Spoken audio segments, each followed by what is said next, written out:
এবার অর্জুন সিংকে লোকসভা নির্বাচনে প্রার্থী পদে মনোনীত হননি, আর তাঁরই প্রতিবাদে তার অনুগামীরা 34 নম্বর জাতীয় সড়কে অবরোধ করেন। তাদের দাবি বিবেচনা করে অর্জুন সিংকে মনোনীত করতে হবে। শুনে নেব তাদের এবং অর্জুন সিংয়ের প্রতিক্রিয়া। আপনাদের চ্যানেলের মাধ্যমে আমরা দিদির কাছে আমরা প্রার্থনা করছি যাতে প্রার্থীপদটা আবার পুনরায় বিবেচনা করে অর্জুন সিংকে যদি আবার টিকিটটা দেওয়া যায়।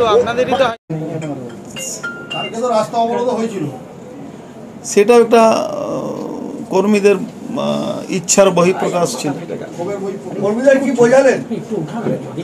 কর্মীদেরকে বললাম শান্ত থাকো, সুস্থ থাকো, এনজয় করো। আরে ভোটটা তো এনজয়ের ব্যাপার আছে।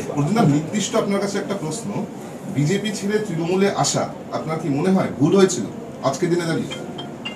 সেটা কিছুটা ভুল তো হয়েছে। কি করে বলবো, আমাকে ওই যোগ্য মনে করা হলো না, তো ভুল তো হতেই। তখন কি প্রতিশ্রুতি দেওয়া হয়েছিল?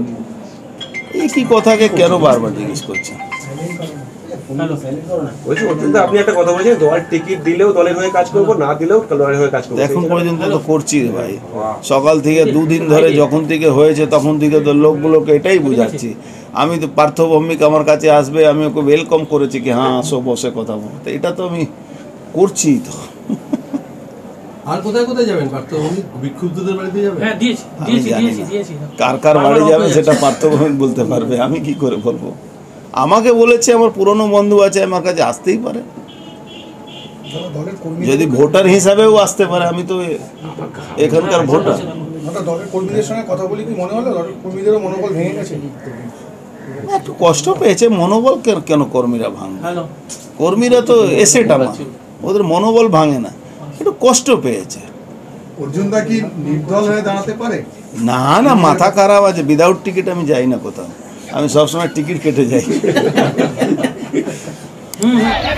আপনারা দেখছেন নিউজ পারফেক্ট ইন্ডিয়া, আর এই ধরনের সমস্ত রকম খবরের জন্য এখনই আমাদের চ্যানেলটিকে সাবস্ক্রাইব করুন এবং আমাদের সাথে যুক্ত থাকুন আর দেখতে থাকুন নিউজ পারফেক্ট ইন্ডিয়া।